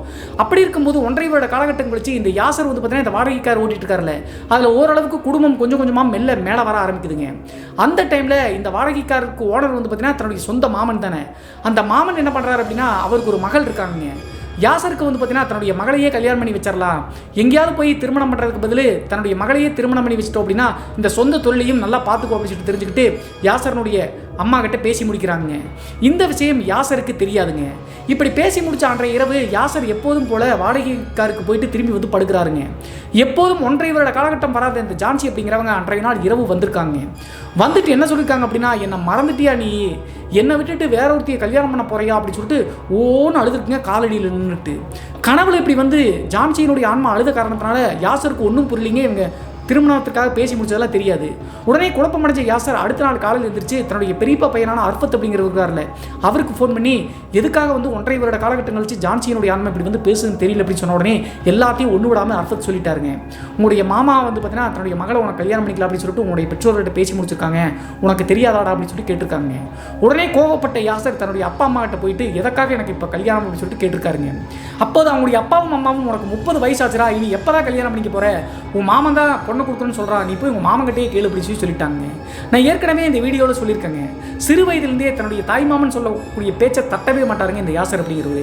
நேராக அவங்களுடைய மாமா கிட்ட போயிட்டு எதுக்கு மாமா இப்போ கல்யாணம், வேணாம் மாமா கொஞ்ச நாள் போட்டு அப்படின்னு சொல்லியிருக்காருங்க. அப்போது அவங்களுடைய மாமா ஸ்ட்ரிக்டாக வந்து பார்த்தீங்கன்னா என்னுடைய மகளை நீ கல்யாணம் பண்ணிக்க தான் வேணும் அப்படின்னு சொன்ன காரணத்தினால மாமனுடைய பேச்சை தட்ட முடியாமல் சரி அப்படின்னு சொல்லிட்டு அக்செப்ட் பண்ணிட்டாருங்க. அதற்கு பிறகு இறந்து போன காதலியே நினச்சிட்டு இருந்தா தன்னுடைய வாழ்க்கை ஒன்றுக்கெல்லாம் போயிடும், தன்னுடைய மாமாவுக்கு கொடுத்த வாக்கை நிறைவேற்றும் வகையில் அவங்கள மகளை கல்யாணம் பண்ணி நம்ம நல்லா வாழலாம் அப்படின்னு சொல்லிட்டு கொஞ்சம் மனசு மாறிடுச்சுங்க. இந்த நிகழ்வுக்கு பின்பு தான் இவங்களுடைய வாழ்க்கையில் இன்னும் அமானுஷ்ய புயல் வீச ஆரம்பிச்சு அப்படின்னு சொல்லலாங்க. மறுபடியும் அடுத்த நாள் இரவு அவங்களுடைய மாமாவுக்கு உத்தரவாதம் கொடுத்துட்டு வந்து தூங்கின அன்றைய நாள் யாசருக்கு வந்து பார்த்தீங்கன்னா பயங்கர ஷாக்குங்க. எப்போதும் போல கனவுல வராமல் கால் மேட்லேயே வந்து நின்றுக்கிட்டு பயங்கரமாக அழுதுருக்குங்க ஜான்சியினுடைய ஆன்மா. பயத்தில் எந்திரிச்ச யாசருக்கு என்ன பண்ணுறது அப்படின்னே தெரியலீங்க. பயங்கரமாக கெட்ட கெட்ட வார்த்தையில் ஜான்சியினுடைய ஆன்மா திட்டிருக்காருங்க. நீ தயவு செய்து என் வாழ்க்கையில் இருந்து போயிரு அப்படின்னு சொன்ன உடனே வந்து பார்த்தீங்கன்னா அங்கேருந்து காற்றில் கரையிற மாதிரி கரைஞ்சிருச்சுங்க. ஆனால் அதற்கு பிறகு ஜான்சியினுடைய ஆன்மாவினுடைய டார்கெட் வந்து பார்த்தீங்கன்னா மாமன் மகளாக இருக்கக்கூடிய அந்த பெண் மேலே போக ஆரம்பிச்சுங்க. கல்யாணம் பண்ணிக்க போகிறோம் அப்படின்னு சொன்ன காரணத்தினால 10 நாள்லேயே வந்து பார்த்தீங்கன்னா என்கேஜ்மெண்ட்டை சக்ஸஸ்ஃபுல்லாக முடிச்சிட்டாங்க. என்கேஜ்மெண்ட் பண்ணுற அன்றைய நாள் இரவு யாசரும் அவங்களுடைய மாமன் மகளும் கொஞ்ச நேரம் ஃபோனில் எப்போதுமே பேசுவது வழக்கங்க. திருமண ஏற்பாடு பண்ணிடலாம் அப்படின்னு சொன்ன காரணத்தினால நைட் ரொம்ப நேரம் பேசிகிட்டே இருந்துட்டு அப்படியே தூங்கிட்டாங்க அந்த மாமன் மகளாக இருக்கக்கூடியவங்க. எப்போதும் வந்து பார்த்தீங்கன்னா யாசரனுடைய கனவுல வரக்கூடிய அந்த ஜான்சி அன்றைய நாள் அந்த கல்யாணம் பண்ணிக்கூடிய பெண்ணினுடைய கனவுல போயிருக்குங்க. கனவுல போய் அந்த பெண்ணை வந்து பார்த்தீங்கன்னா முதல் முறையாக மாமன் மகள் பார்க்குறாங்க. ஏன்னா நம்ம ஏஜில் இருக்கக்கூடிய ஒரு பெண்ணாக இருக்காங்க, இவங்களை இதுக்கு முன்னாடி பார்த்ததே இல்லை அப்படின்னு சொல்லிட்டு பார்க்கும்போது ஆவேசமாக வந்து பார்த்தீங்கன்னா கனவுல போயிட்டு எனக்கு சொந்தமானவன் நீ எப்படி கல்யாணம் பண்ணலாம், மரியாதையை அவனை விட்டுட்டு போயிரு அப்படின்னு சொல்லிட்டு மிரட்டி இருக்குங்க. கனவு வந்து டக்குன்னு முடிச்சு பார்க்கும்போது யாசருக்கு தென்பட்ட மாதிரியே ரூமினுடைய ஒரு சைடு பகுதியில் ஜான்சியினுடைய ஆன்மா தத்ரூபமாக இருந்திருக்குங்க. டக்குன்னு 1 நிமிஷம் 2 நிமிஷம் அப்படியே மறைஞ்ச காரணத்தினால குழப்பமாயிட்டாங்க யாசரனுடைய மாமன் மகள். என்னடா இப்படி நடக்குது, அந்த பெண் யார் அப்படின்னு சொல்லிட்டு குழப்பம் அடைஞ்சு முதல் முறை நடக்கக்கூடிய காரணத்தால் சத்தம் போட்டு அவங்களுடைய அப்பா அம்மா அந்த காரணத்தால் கெட்ட கனவு கண்ட அப்படின்னு சொல்லிட்டு சொல்லி சமாளித்து விட்டுட்டாங்க. அன்றைய நாள் தான் அப்படி நடந்துச்சு அப்படின்னு சொல்லிட்டு பார்த்தா அடுத்த நாள் இரவு நடந்தது இன்னும் ஒரு பயங்கரம் அப்படி சொல்லலாங்க. ஏற்கனவே சொன்ன மாதிரி யாசரும் மாமன் மகளும் நைட்டெல்லாம் கொஞ்சம் நேரம் பேசிகிட்டே இருப்பாங்க. திருமணத்துக்கு அப்புறம் நம்ம இப்படியெல்லாம் வாழணும் இப்படிலாம் இருக்கணும் அப்படின்னு சொல்லிட்டு சில பர்சனலான ஃபோட்டோஸை வந்து பார்த்தீங்கன்னா 2 பேரும் ஷேர் பண்ணியிருக்காங்க. அந்த ஃபோட்டோஸை காமிச்சு கொஞ்சம் நேரம் பேசிகிட்டே இருந்தவங்க டக்குன்னு வந்து பார்த்தீங்கன்னா ஃபோனை வந்து சுவிச் ஆஃப் பண்ணிடாதீங்க, நான் ரெஸ்ட் ரூம் போயிட்டு வரேன் அப்படின்னு சொல்லிட்டு ஃபோனை மாமன் மகள் கட்டளையை வச்சுட்டு ரெஸ்ட் ரூம் போகிறேன்னு சொல்லிட்டு போயிட்டாங்க. கிட்டத்தட்ட ஒரு 5 நிமிடம் ஆச்சுங்க. மாமன் மகள் திரும்பி ரிட்டர்ன் வரவே இல்லை. இவரும் வந்து என்னாச்சு அப்படின்னு சொல்லிட்டு ஃபோனை காதில் வச்சு கேட்டுகிட்டே இருக்காருங்க. அப்போது ரெஸ்ட் ரூம் வந்து திரும்பி உள்ளே வந்திருப்பாங்களாட்டுங்க, அட்டாச்சு பாத்ரூம் தான் இருக்குது. திடீர்னு ஐயோ அப்படின்னு சொல்லிட்டு மாமன் மகள் கத்திருக்காங்க. ஃபோனில் நல்லாவே யாசர் கேட்குது.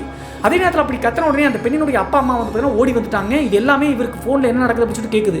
இவரும் வந்து பார்த்தீங்கன்னா என்னாச்சு அப்படின்னு சொல்லி கேட்குறாங்க. ஃபோன் வந்து பார்த்தீங்கன்னா அவுட் ஸ்பீக்கர் போடல. அதனால் இவர் பேசுகிறதே லைன் இருக்கிறதே அந்த பெண்ணுக்கு தவிர அவங்க அப்பா அம்மா மாமனுக்கும் அத்தைக்கெல்லாம் தெரியல. அதற்கடுத்து மறுபடியும் அவங்க அப்பா அம்மா ஓடி வந்து என்னாச்சு அப்படின்னு சொல்லி கேட்கும்போது ஒன்றும் இல்லை, பாத்ரூம் போயிட்டு வரும்போது எதையோ மறுபடியும் பார்த்து அப்படின்னு சொன்ன உடனே அவங்களுடைய அப்பாவும் அம்மா என்ன பண்ணிட்டாங்கன்னா அந்த பெண்ணுக்கு தம்பி ஒருத்தங்க இருக்காங்க, அக்காவோட படுறா அப்படின்னு சொல்லிட்டு 2 பேரும் படுக்க வச்சுட்டாங்க. அந்த பெண்ணினுடைய அப்பா அம்மா அடுத்த ரூமுக்கு போன பிறகு மறுபடியும் வந்து பார்த்தீங்கன்னா யாசர் கட்டிக்கு போகிற பொண்ணுக்கு ஃபோன் பண்ணுறாருங்க. ஃபோன் பண்ண உடனே என்ன நடந்துச்சு, எதுக்காக அப்படி கத்தனை அப்படின்னு சொல்லி கேட்ட உடனே ஒரு விஷயத்த சொல்லியிருக்காங்க. என்னன்னே தெரியல, நேற்று கனவுல ஒரு பெண் வந்து மிரட்டினாங்க அவரை கல்யாணம் பண்ணக்கூடாதுன்னு. அதே மாதிரி இன்றைக்கி ரெஸ்ட் ரூம் போயிட்டு திரும்பி ரிட்டர்ன் வரும்போது கட்டலில் வந்து பார்த்தீங்கன்னா அதே பெண்ணினுடைய உருவத்தை பார்த்தேன். ஆங்காரமாக அவ்வளோ கோபமாக என்னை பார்த்துட்டு உட்காந்துருந்துச்சு.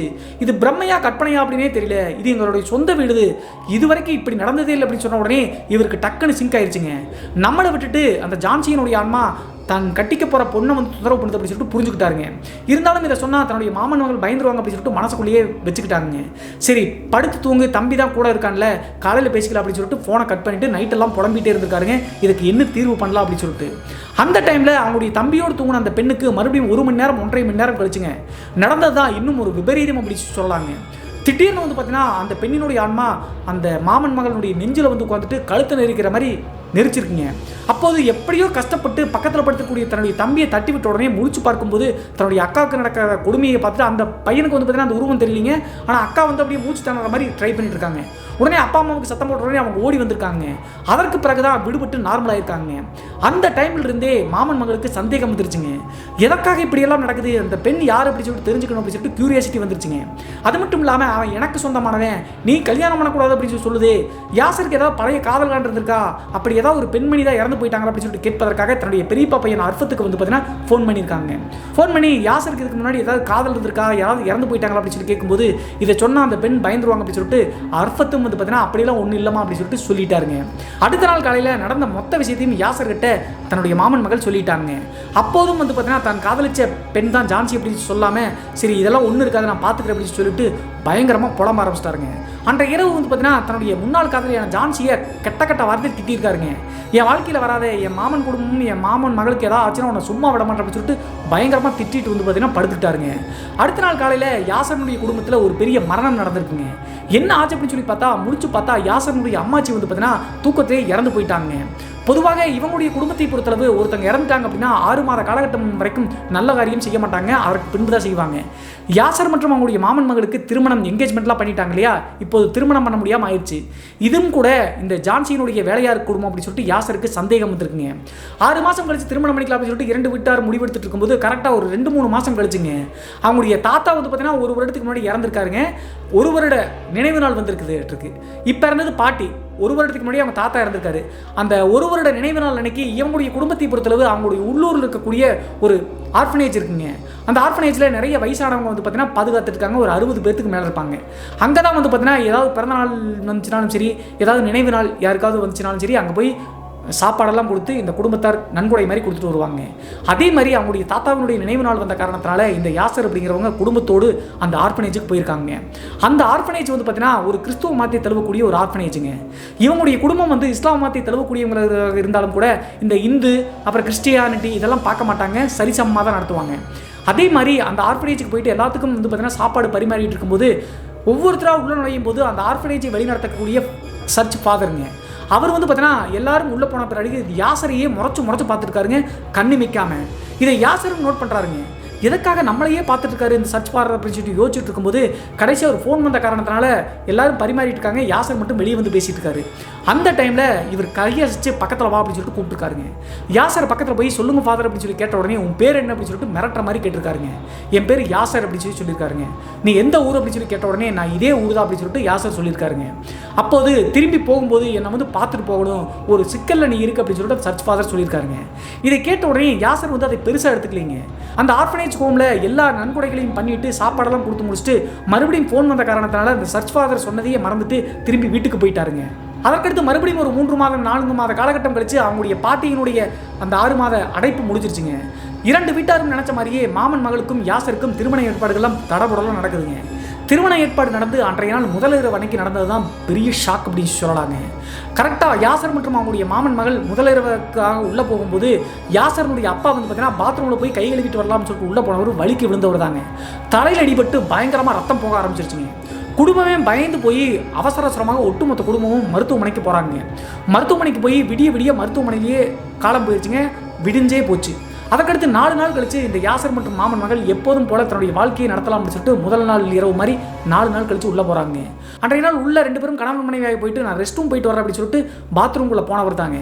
ரெஸ்ட் ரூம்குள்ளே இருக்கும்போதே படுக்கையில் படுத்திருந்த தன்னுடைய மாமன் மகள் வந்து பார்த்தீங்கன்னா பயங்கரமாக சத்தம் போடுறாங்க. என்னடா சத்தம் போடுறாங்க, ஏதோ தட்டுறாங்களே அப்படின்னு சொல்லிட்டு வேக வேகமாக ஓடி வந்து பார்க்கும்போது யாசருக்கு உடம்பே நடுங்கி போச்சுங்க. என்ன நடந்துச்சு அப்படின்னு சொல்லி பார்த்தா யாசர் வந்து ரெஸ்ட் ரூம்குள்ளே போன அடுத்த நொடியே மாமன் மகள் வந்து கட்டலில் படுத்திருக்காங்க. கழுத்து மேலே ஏறி உட்காந்து மாமன் மகளை நெரிக்க பார்த்துருக்குங்க ஜான்சியினுடைய ஆன்மா. கத்த முடியாத காரணத்தினால கட்டலுக்கு பக்கத்தில் ஒரு மரச்சேர் இருந்திருக்கு, அதை எட்டி உடைச்சிருக்காங்க. அந்த சத்தம் கேட்டு தான் யாசர் வேகமாக வெளியே ஓடி வந்திருக்காருங்க. வெளியே ஓடி வந்து பார்க்கும்போது தத்ரூபமாக தன்னுடைய மனைவியை கொல்வதற்காக ஜான்சியினுடைய ஆன்மா வெறிகொண்டு இருக்குங்க. இவரும் பயந்து போய் பக்கத்திலே வந்து பார்த்தீங்கன்னா இவருடைய நல்ல நேரம் சொல்லாங்க குரான் இருந்திருக்கு, திருக்குரான். அந்த திருக்குரான் எடுத்து இப்படி வீசலாம்னு சொல்லிட்டு வீச ட்ரை பண்ணியிருக்காருங்க. அப்படி வீசின அடுத்த செகண்டே அந்த ஜான்சியினுடைய ஆன்மா வந்து பார்த்தீங்கன்னா தன்னுடைய மனைவியை விடுவிச்சு சரட்டுன்னு வந்து பார்த்தீங்கன்னா ஜன்னல் வழியாக வெளியே மறைஞ்சு போச்சுங்க. அதற்கு பிறகு இனிமேலும் எதையும் மறைக்கக்கூடாது அப்படின்னு சொல்லிட்டு தன்னுடைய மாமன் மகள்கிட்ட நடந்த அனைத்து விஷயங்களையும் சொல்லிட்டாருங்க. திருச்சியில் போய் கம்பெனியில் வேலை செய்யும்போது 4 வருஷம் காதலிச்ச பொண்ணு தான் இந்த ஜான்சி அப்படிங்கிற பெண். வேறொரு திருமணம் பண்ணி அவள் இறந்து போயிட்டா ஒரு விபத்தில் ஏற்பட்டு.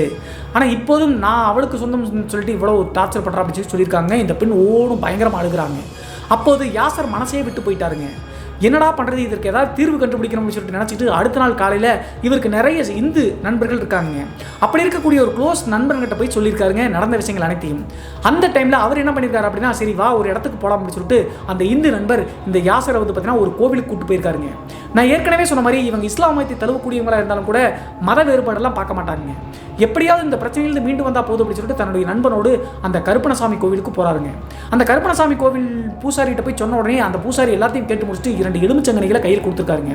கொடுத்துட்டு நீங்கள் நினச்சதை விட ரொம்ப ஆபத்தான நிலைமையில் இருக்கீங்கப்பா, உன்னை அதை எதுவும் பண்ணாதுன்னு தான் நினைக்கிறேன், ஆனால் உன் மனைவியினுடைய உயிருக்கு ஆபத்து இருக்குது. அது மட்டும் இல்லாமல் நான் சொல்கிறத உங்களால் நம்பவே முடியாது, அந்த பெண்ணினுடைய ஆன்மா உங்கள் குடும்பத்தில் ஒருத்தருடைய உடம்பு இருக்குது, அந்த ஜான்சியினுடைய ஆன்மா அப்படி சொன்ன உடனே ஒன்றுமே புரியலிங்க. யார் உடம்புல சாமி இருக்குது அப்படின்னு சொல்லிட்டு யாசர் கேட்ட உடனே உன் தங்கச்சியினுடைய உடம்புல அந்த ஜான்சியினுடைய ஆன்மா இருக்குது அப்படின்னு சொன்ன உடனே யாசருக்கு ஒன்றுமே புரியலிங்க. இது வரைக்கும் தங்கச்சி கிட்ட இருந்து அந்த மாதிரி வித்தியாசமாக அப்நார்மலாக எதுவுமே ஃபீல் பண்ணி அப்படின்னு சொல்லும்போது கண்டிப்பாக உன் தங்கச்சியினுடைய உடம்புல தான் இருக்குது, அது சரியான நேரம் பார்த்து உன் மனைவியை வந்து பார்த்தீங்கன்னா உன் தங்கச்சியினுடைய கையினாலேயே போட்டு தள்ள பார்க்குது. அதனால் இந்த 2 எலுமிச்சங்கனிகளை நீ ஒன்று வந்து பார்த்தீங்கன்னா எப்போதும் கையில் வச்சுக்க, அதே நேரத்தில் ஒரு எலுமிச்சங்கனியும் உன் மனைவி கிட்ட கொடுத்துரு, உன் தங்கச்சி கிட்டேருந்து எப்போதும் மனைவியை கொஞ்சம் பிரிஞ்சே இருக்க சொல்லு, அது நேரம் பார்த்து உன் மனைவியை கொல்ல கூட வாய்ப்பு இருக்குது, கேர்ஃபுல்லாக இருக்கணும் அப்படின்னு சொல்லியிருக்காருங்க. அப்போது இதுக்கு ஒரு தீர்வே கிடையாது அப்படின்னு சொல்லி கேட்கும்போது உனக்கு தானாக வந்து பார்த்தீங்கன்னா இது சரியாகும், நீ பயப்படாமல் வீட்டுக்கு போ, இது சரியாகும் அப்படின்னு சொல்லிட்டு அந்த கருப்பணசாமி கோவில் பூசாரி இந்த எலுமிச்சங்கனிகளை கொடுத்து அனுப்புனோடனே பயத்தோடு வீட்டுக்கு வராருங்க. வீட்டுக்கு வந்து தன்னுடைய மனைவி கிட்ட நடந்த அனைத்து விஷயங்களையும் சொல்லி அந்த எலுமிச்சங்கனியை கொடுத்துட்டாருங்க. அப்போது அடுத்த நாளே வந்து பார்த்தீங்கன்னா இவருக்கு சென்னையில் ஒரு வாடகை இருந்த காரணத்தினால நேராக சென்னையை நோக்கி கிளம்புறாருங்க. தன்னுடைய மனைவி கிட்ட தங்கச்சி கிட்ட இருந்து கொஞ்சம் டிஸ்டன்ஸ் மெயின்டைன் பண்ணு, அவங்க பக்கத்தில் படுக்காத, தனியாகவே இரு, பாதுகாப்பார் அப்படின்னு சொல்லிட்டு போயிருக்காருங்க. இவருடைய மனைவியும் யாசர் வேற சென்னைக்கு போயிட்டு வர வரைக்கும் நம்ம பாதுகாப்பாக இருக்கணும் அப்படின்னு சொல்லிட்டு இந்த எலுமிச்சங்கனியை வச்சுட்டு அன்றைய நாள் தூங்கும் போது இந்த எலுமிச்சங்கனி எங்கேயோ மறந்துட்டாங்களாட்டுருங்க. அப்போது எப்போதும் தூங்குற மாதிரி பயந்துக்கிட்டே தூங்கிட்டு இருக்காங்க. அந்த டைமில் திடீர்னு நைட்டு வந்து பார்த்தீங்கன்னா யாசரனுடைய மனைவி பயங்கரமாக கத்திருக்காங்க. லைட்டு போட்டு பார்க்கும்போது யாசரனுடைய தங்கச்சி அவங்களுடைய மனைவி மேலே உட்காந்து ஆக்ரோஷமாக கழுத்து நினைச்சு கொள்ற மாதிரி மூச்சு திணறதுக்கு கஷ்டப்பட்டு இருக்காங்க.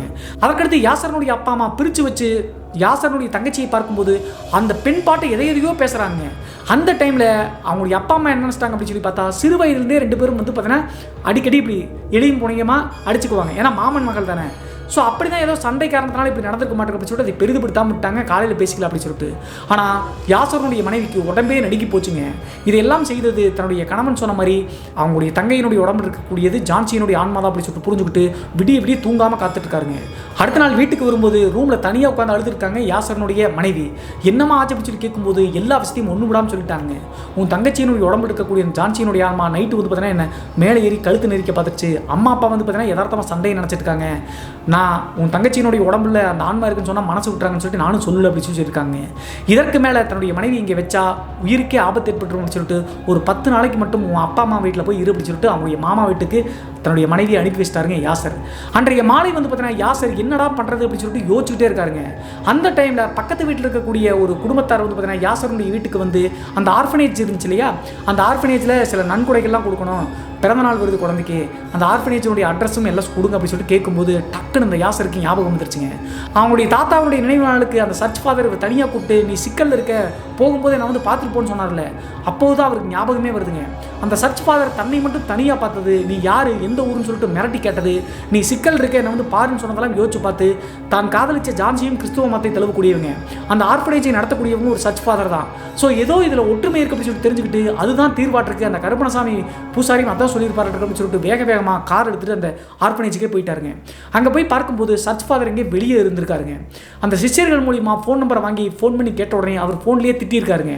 அன்றைக்கே நான் சொன்னேன்ல நான் வந்து பார்த்துட்டு போகணும், நீ ஏன் சொல்லாமல் போன அப்படின்னு சொல்லி கேட்ட உடனே நான் மறந்தே போயிட்டேன் அப்படின்னு சொன்ன உடனே நான் ஒரு இடத்துல இருக்கேன் வா அப்படின்னு சொல்லிட்டு அந்த சர்ச் ஃபாதர் சொல்கிறாருங்க. அந்த இடத்தினுடைய லொக்கேஷன் அனுப்பி உடனே அந்த லொக்கேஷனுக்கு அந்த யாசர் போய் சேர்றாருங்க. அப்போது அந்த சர்ச் ஃபாதர் 4 வருடத்துக்கு முன்னாடி இருந்ததுலேருந்து நேற்று நைட்டு நடந்த வரைக்கும் ஒன்று விடாமல் அப்படியே சினிமா காட்சி மாதிரி எல்லாத்தையும் நேரில் பார்த்த மாதிரி சொல்கிறாருங்க. அதற்கு பிறகு என்ன பண்ணுறதுன்னு தெரியல, என் மனைவி இறந்துருநாட்டுக்கு அப்படின்னு சொல்லிட்டு யாசர் அழுத காரணத்தினால பயப்படாத நான் வீட்டுக்கு வரேன் அப்படின்னு சொல்லிட்டு உடனே வீட்டுக்கு கிளம்ப ஆரம்பிச்சிட்டாருங்க. அந்த சர்ச் ஃபாதர் அவருடைய கார்லேயே, யாசருடைய கார்லேயே வீட்டுக்கு வந்த உடனே அவங்களுடைய அப்பா அம்மா கிட்ட தனியாக கூப்பிட்டு இங்கே ஒரு சின்ன பிரச்சனை இருக்குது அதனால ஃபாஸ்ட்டாக கூப்பிட்டு வந்தேன் அப்படின்னு சொன்ன காரணத்தினால அவங்களுடைய அப்பா அம்மாவும் அக்செப்ட் பண்ணிட்டாங்க. நான் ஏற்கனவே சொன்ன மாதிரி இஸ்லாம் குடும்பமாக இருந்தாலும் கூட எல்லா மத்தையும் சரியாக நடத்துவாங்க. அந்த டைமில் கரெக்டாக அந்த சர்ச் ஃபாதர் வீட்டுக்குள்ளே நுழையும் போது அது வரைக்கும் நார்மலாக இருந்த யாசருடைய தங்கச்சி வீட்டுக்குள்ளே அங்கேயும் இங்கேயும் வேகமாக நடக்கிறாங்க. அது மட்டும் இல்லாமல் தன்னைத்தானே புலம்புறது மட்டும் இல்லாமல் வீட்டுக்குள்ள இருக்கக்கூடிய பொருட்கள் எல்லாம் ஆவேசமாக தூக்கி வீசுறாங்க. அந்த டைமில் பைபிள் இருக்கக்கூடிய வசனங்கள் எடுத்து அந்த சர்ச் ஃபாதர் வாசிக்க ஆரம்பிச்ச உடனே ஆவேசமாக ஓடி வந்து ஒரு பர்டிகுலர் இடத்துல அந்த யாசருடைய தங்கச்சி உட்காந்துட்டாங்க. அந்த டைமில் யாசர் வந்து அவங்களுடைய அப்பா அம்மாவை கண்ட்ரோல் பண்ணிட்டாருங்க. அமைதியாக இருங்க, நான் காதலிச்ச பொண்ணு இறந்து போயிட்டா, அவருடைய ஆன்மா கிட்டத்தட்ட இப்போது வரைக்கும் நான் ஃபாலோ பண்ணிட்டு வந்துட்டு இருக்கு, உங்கள்கிட்ட சொன்னால் மனசு விட்டுவீங்கன்னு சொல்லிட்டு தான் நான் சொல்ல, தங்கச்சியினுடைய உடம்புல அந்த பெண்ணினுடைய ஆன்மாவாக இருக்குது, அதனால தான் சர்ச் ஃபாதர் வந்திருக்காரு அப்படின்னு சொல்லிட்டு எல்லாத்தையும் விளக்கமாக சொல்லிட்டாங்க. அதற்கு பிறகு சர்ச் ஃபாதர் நீ யார் என்ன அப்படி சொல்லி கேட்கும்போது எல்லாத்தையும் ஒன்று விடாமல் சொல்லுதுங்க. 4 வருஷமாக நான் இவனை காதலிச்சேன், கடைசியாக இவன் தான் வந்து பார்த்தீங்கன்னா வேற ஒருத்தரை திருமணம் பண்ணிக்கன்னு சொன்னாங்க, திருமணம் பண்ணிட்டு நான் விபத்தில் இறந்து போயிட்டேன், இறந்து வந்து மோட்சத்துக்கு போகலாம்னு சொல்லிட்டு போகும்போது இவன் தான் என்னை கூப்பிட்டான், எங்கிருந்தாலும் நீ வந்துரு ஜான்சி, உன்னை நான் மறக்கவே முடியல அப்படின்னு சொல்லிட்டு இவன் தான் சொன்ன காரணத்தினால நான் திரும்பி ரிட்டர்ன் வந்துட்டேன் அப்படின்னு சொல்லியிருக்குங்க. இந்த வார்த்தையை இவர் எப்போ சொன்னார்னு உங்களுக்கு ஞாபகம் இருக்குல்ல, திருச்சிக்கு வந்து பார்த்தீங்கன்னா முதல் முறை வாடகைக்காக போயிட்டு திரும்பி காதலியோட நினைவுகள்லாம் பகிர்ந்துட்டு ரிட்டர்ன் வரும்போது அழுதுகிட்டே வந்தார்ல, ஜான்சி நீ எங்கே இருக்குன்னு தெரியல திரும்பி வந்துரு அப்படின்னு சொல்லி பேசினார் இல்லையா, அப்போது இவருடைய ஷோல்டருடைய பேக் சைடு யாரோ தொட்ட மாதிரி உணர்வு தென்பட்டுச்சுல்ல, அப்போதுலேருந்தே இந்த ஜான்சி அப்படிங்கிற பெண்ணினுடைய ஆன்மா இவரை தொடர்ந்து ஃபாலோ பண்ணிகிட்டே வந்துட்டு இருக்குங்க. அதற்கு பிறகு அந்த சர்ச் ஃபாதர் இது உன்னுடைய உலகம் கிடையாது, நீ வேறொருத்தர் திருமணம் பண்ணி இறந்தும் போயிட்ட, நீ இருக்க வேண்டிய இடம் மோட்சத்துக்கு போகணும், அதற்கு நான் உதவி செய்கிறேன், தயவு செய்து நீ மேலே போகிறதா உனக்கு நல்லது, இல்லை அப்படின்னா நான் வேறொரு முறையை கையாளுவேன் அப்படின்னு சொன்ன காரணத்தினால அது மனசு மாதிரி சரி அப்படின்னு சொல்லிட்டு அக்செப்ட் பண்ணிடுச்சுங்க. அப்போது அந்த சர்ச் ஃபாதர்கிட்ட ஒரு வேண்டுகோள் ஒன்று இருக்குதுங்க. என்ன கேட்குது அப்படின்னு சொல்லி பார்த்தா, யாசருடைய மனைவியை 10 நாள் ஊரில் இருக்கு அப்படின்னு சொல்லிட்டு அவங்களுடைய தங்கச்சிக்கு பயந்து அனுப்பி வச்சாங்கல்ல, அவங்களுடைய மனைவியை வந்து பார்த்தீங்கன்னா இங்கே வர சொல்லுதுங்க. உடனே அவங்களுடைய மாமாவுக்கு ஃபோன் பண்ணி சொன்ன உடனே யாசருடைய மனைவியை வந்து கூப்பிட்டு வர்றாங்க. பயந்துக்கிட்டே அவங்களுடைய தங்கச்சி பக்கத்தில் வந்து நின்ன உடனே ஒரு வாக்குறுதி மாதிரி கை நீட்டி கேட்குதுங்க. என்ன கேட்குது அப்படின்னு சொல்லி பார்த்தா, காதலிக்கும் போதும் சரி சாகிற வரைக்கும் சரி இவனை நினச்சிக்கிட்டே தான் இருந்தேன், நல்லா பார்த்துக்கிட்டேன், நீ இவனை நல்லா பார்த்துக்குவேன்னு சொல்லிட்டு எனக்கு சத்திய வாக்கு கொடு அப்படின்னு சொல்லிட்டு கேட்டிருக்குங்க அவங்களுடைய தங்கச்சியினுடைய உடம்புல இருக்கக்கூடிய ஜான்சியினுடைய ஆன்மா. உடனே வந்து பார்த்தீங்கன்னா பயந்துக்கிட்டே கையை தொட்டு சத்திய வாக்கு கொடுத்துருக்காங்க யாசருடைய மனைவி. அந்த டைமில் தன்னுடைய கணவர் மேலே இவ்வளவு பாசம் வச்சிருக்கே இறந்தாலும் கூட அப்படின்னு சொல்லிட்டு இந்த பெண்ணும் கொஞ்சம் மனசு மாறிட்டாங்க. மாமன் மகளும், அதாவது யாசருடைய மாமன் மகள், அவங்க என்ன சொல்லியிருக்காங்க அப்படின்னு சொல்லி பார்த்தா, எனக்கு பெண் குழந்தை பிறந்துச்சு அப்படின்னா இஸ்லாம் முறைப்படி ஜான்சி அப்படின்னு சொல்லிட்டு பேர் வைக்கக்கூடாது, உலகமே எதிர்த்தாலும் பரவாயில்ல உன் பேரை தான் நான் வைப்பேன், இவரை கடைசி வரைக்கும் நல்லா பார்த்துக்க அப்படின்னு சொல்லிட்டு இவங்க தானாக ஒரு வாக்குறுதி கொடுத்துக்கிறாங்க. அதற்கு பிறகு அந்த சர்ச் ஃபாதரனுடைய உதவியோடு அந்த ஆன்மாவை வந்து பார்த்தீங்கன்னா மோட்சத்துக்கு அனுப்பிட்டாங்க. இவங்க நினச்ச மாதிரியே 1.5 வருட காலகட்டம் கழிச்சு ஒரு பெண் குழந்தை பிறந்திருக்குங்க யாசர் மற்றும் மாமன் மகளுக்கு. எல்லாரும் எதிர்த்தாலும் பரவாயில்ல அப்படின்னு சொல்லிட்டு ஜான்சி அப்படின்னு தாங்க அந்த பெண்ணுக்கு பேர் வச்சிருக்காங்க. இப்போதும் வந்து பார்த்தீங்கன்னா அந்த பெண்ணினுடைய நினைவாக ஜான்சி அப்படின்னு சொல்லிட்டு பேர் வச்சு தாங்க கூப்பிட்டு இருக்காங்க. இந்த சம்பவம் 2007 காலகட்டத்தில் என்னுடைய பெரியப்பா பையனான யாசருக்கு நடந்தது அப்படின்னு சொல்லிட்டு அகமத் அப்படிங்கிற நம்ம சேனலுடைய சப்ஸ்கிரைபர் சொல்லி முடிச்சாருங்க. இந்த சம்பவத்தை பற்றிய உங்களுடைய கருத்து என்ன அப்படின்னு சொல்லிட்டு மறக்காமல் கமெண்ட் பாக்ஸில் கமெண்ட் பண்ணுங்கள். இதுபோன்று உங்களுடைய வாழ்க்கையிலும் ஏதாவது திகில் சம்பவம் நடந்துருந்துச்சுன்னா இந்த மின்னஞ்சல் மூலியமாக அதை ஷேர் பண்ணலாங்க. ஒருவேளை மின்னஞ்சலில் டைப் பண்ணுறது கஷ்டமாக இருந்துச்சு அப்படின்னா நம்ம சேனலுடைய இன்ஸ்டாகிராம் லிங்கை கீழே டிஸ்கிரிப்ஷனில் கொடுத்துருக்காங்க, அதில் போய் ஃபாலோ பண்ணிவிட்டு வாய்ஸ் நோட்டாக கூட ஷேர் பண்ணலாங்க. மீண்டும் ஒரு த்ரில்லிங்கான அமானுஷ எபிசோடுடன் உங்களை சந்திக்கும் வரை நான் உங்கள் சிவா.